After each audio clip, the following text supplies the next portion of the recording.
bisa berubah jadi peperangan. Dan inilah problematika keuangan yang tengah merasuk ke dalam kehidupan komedian Yadi Sembako. Persoalan itu terjadi antara Yadi, Gus Anom, dan Muhammad Adri Permana yang notabene merupakan seorang event organizer. Pada bulan Agustus 2023 lalu, Yadi dan Gus Anom mengajak Adri sebagai I.O. untuk terlibat dalam launching sebuah perusahaan. Pihak I.O. sudah mendapat cek sebesar 198 juta rupiah dari Yadi Sembako. Tapi siapa sangka ketika ingin dicairkan, cek tersebut ternyata kosong. Udah dilaporkan. Nah, tanggal 12 September kemarin saya sudah melaporkan. Terus langkah selanjutnya kita nunggu arahan dari kepolisian aja sih. Tapi kemarin sempat telepon sih hari Kamis, rencana mau ada pemanggilan juga. BAP. Pengelima yang jadi pasalnya mungkin 378, 372 KWP, KWP pidana, penipuan dan penggelapan. Ancamannya berapa sih Pak? Ancamannya 378 itu bisa 5 sampai 6 tahun, 372-nya itu bisa 4 sampai 6 tahun. Dan kemarin, Kamis 5 Oktober 2023, Yadi dijadwalkan akan diperiksa Polres Tangerang Selatan atas dugaan kasus penipuan tersebut. Tapi sayang, ketika sederet awak media telah menanti, Yadi justru mangkir. Tak terlihat sedikit pun batang hidung sang komedian di area Polres Tangsel. Alhasil, pemeriksaan pun harus dijadwalkan ulang. Saat dihubungi via telepon, pria tersebut pun mengungkap alasan mengapa dirinya tak hadir untuk diperiksa. Di reschedule sama kuasa hukum, kalau saya sih udah siap gitu kan. Karena beliau mau berdampingi sendiri gitu. Bukannya nggak mau balas-balas semua wartawan juga aku ini, cuman apa namanya ya, karena aku memang silent dulu gitu loh Kak Eva. Takutnya aku ngomong-ngomong gimana gitu kan selama ini Gus Anom mau bertanggung jawab, saya pengen lihat tanggung jawabnya seperti apa gitu loh Kak Eva. Semenjak dugaan kasus penipuan ini menjadi konsumsi publik, komedian kelahiran Jakarta 17 Juli 1973 itu belum mengeluarkan sepatah kata pun. Tapi kemarin, ia akhirnya mau angkat bicara, sekalipun hanya lewat telepon. Menanggapi laporan yang dibuat oleh pihak I.O. atas nama Adri, Yadi mengaku ingin menyelesaikan secara kekeluargaan dulu, tapi apa daya, langkah yang hendak ditempuh justru telah melibatkan pihak yang berwajib. Saya udah bilang sama Kang Adri, ya kan, saya mau kekeluargaan secara pribadi, bukan secara PT, bukan secara Gus Anumnya gitu kan. Karena saya selama ini saya bekerja sama dengan beliau, ya kan, saat ini beliau memang sudah menjaminkan, tapi saya dengan lihat dulu tanggung jawabnya sampai mana sebagai pemilik PT. Kalau saya kan karyawan, Kak Eva. Saya karyawan, ya kan, Kak Eva, yang ditunjuk jadi direktur, yang ditunjuk jadi menjawab seperti itu kan.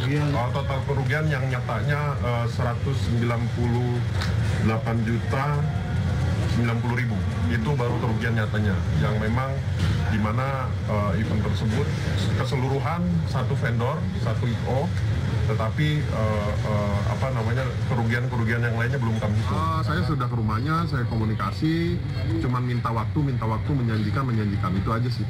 Tapi kapan dibayarnya sampai sekarang belum jelas. Siapa yang tak marah ketika pekerjaan yang telah dilakukan tak dihargai secara baik? Adri selaku I.O. jelas kecewa lantaran menerima cek kosong yang tak bisa digunakan sama sekali. 198 juta rupiah yang dijanjikan hilang entah kemana. Antara penipuan atau memang ada hal lain yang belum terungkap dalam permasalahan ini. Yang jelas, Yadi dan Gus Anom patut bertanggung jawab untuk membayar kerja keras Adri yang telah menyukseskan penyelenggaraan acara launching sebuah perusahaan yang dimaksud. Total uang 198 juta itu yang berhak membayar itu siapa? Yang tanggung jawab sudah mau tanggung jawab. Jadi kamu udah tanggung aja, saya yang tanggung jawab semuanya. Terus Adam bilang gitu kan. Dan dia kalau wartawan dia polistat juga ke wartawan. Kalau wartawan nyari kamu jangan tanggung Yadi, saya ya Gus Anom. Ya kan, dia udah ngomong gitu kan jelas, berarti kan dia ada tanggung jawabnya. Bukannya saya lepas tanggung jawab, saya secara pribadi saya lagi ikhtiar gitu kan.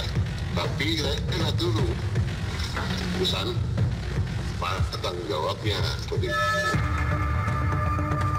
Pasca peristiwa tersebut, Yadi pun memutuskan untuk tidak lagi bekerja sama dengan Gus Anom. Pasalnya, dugaan kasus yang kini turut menyeret namanya membuat keluarga ikut kena imbasnya.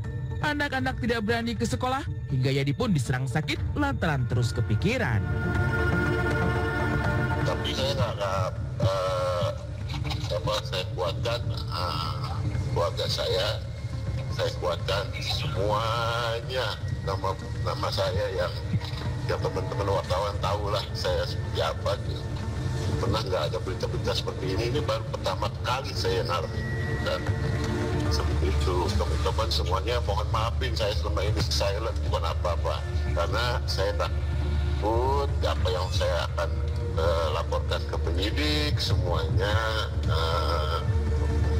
dikonsumsi duluan sama teman-teman atau masyarakat sebelum saya laporan gitu, nanti jadi blunder buat saya.